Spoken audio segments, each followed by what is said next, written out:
Welcome to Wagtail TV for your source on Wagtail info and mods. Welcome to Masters at Wagtail. So, briefly, in our last episode of M.A.W, I told you I have made clone gliding strips, and I told you I only made it for my 24-inch, which Fernando has it now. It was a giveaway.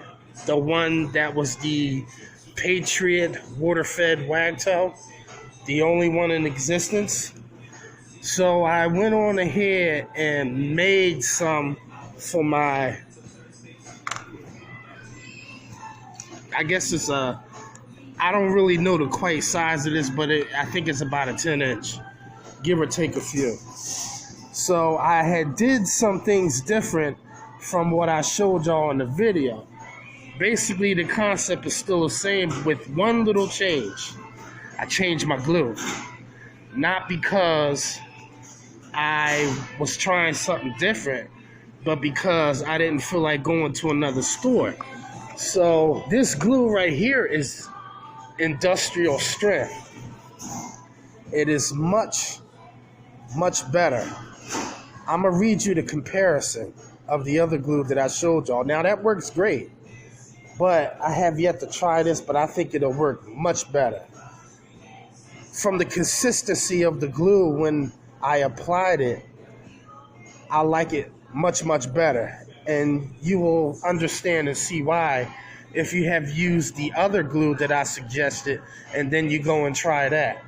But let me go get the other glue and I'll come back and show you. So this glue right here was the waterproof glue I showed y'all, and it cost, I think it was about I want to say $5 or $6. It might have even been $7, but I'm not sure. But permanent fabric adhesive, easy application, permanent, machine washable, non-toxic, dries clear, and it's flexible. That's what you want. All right. Now, when you come over to this stuff, you see the difference in what they have on here for what it's used for. Now you see the name right here even tells you that it's serious. E6000. That sounds like some high industrial stuff, which it is. Industrial strength adhesive. You see it says best for creating, because we're creating gliding strips here. All right, so industrial strength adhesive. It's a permanent bond, washer and dryer safe, photo safe, whatever that means. Somebody comment below and let me know what that means. And this one is flexible too.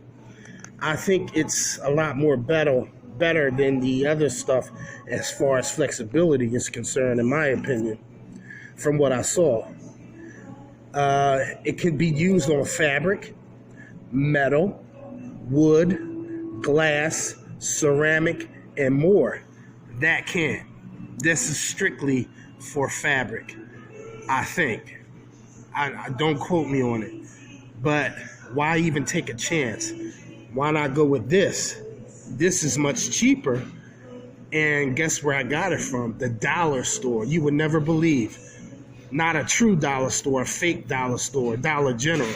It ain't nothing in there $1. Well, everything mostly is over $1, but you see all the uses for that? All right. Now, when you come over in the back, it says lightly, for best results, lightly roughen surface before use. If you're doing it on a smooth surface, I imagine. Fully cure adhesive withstand temperatures between 40 to 180 degrees Fahrenheit.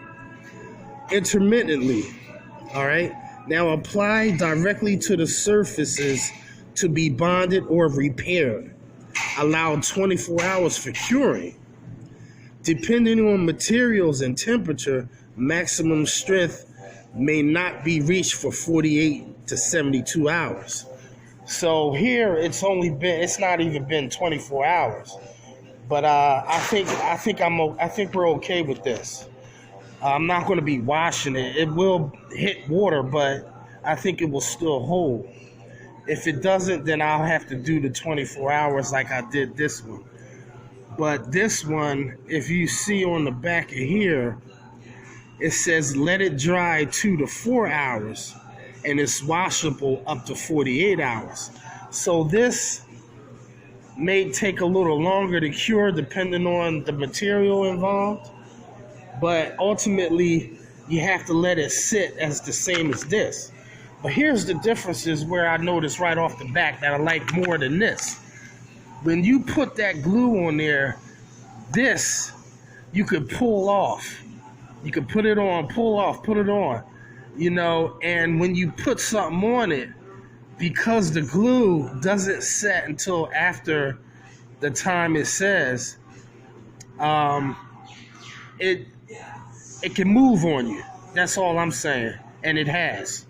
With this, once I lay it on there, it's more like a tacky, sticky type of film. So when you lay this on there, it's not sliding or going nowhere. You literally have to pull it up off the thing in order to move it. With that, you can just slide it with your fingers. You feel me?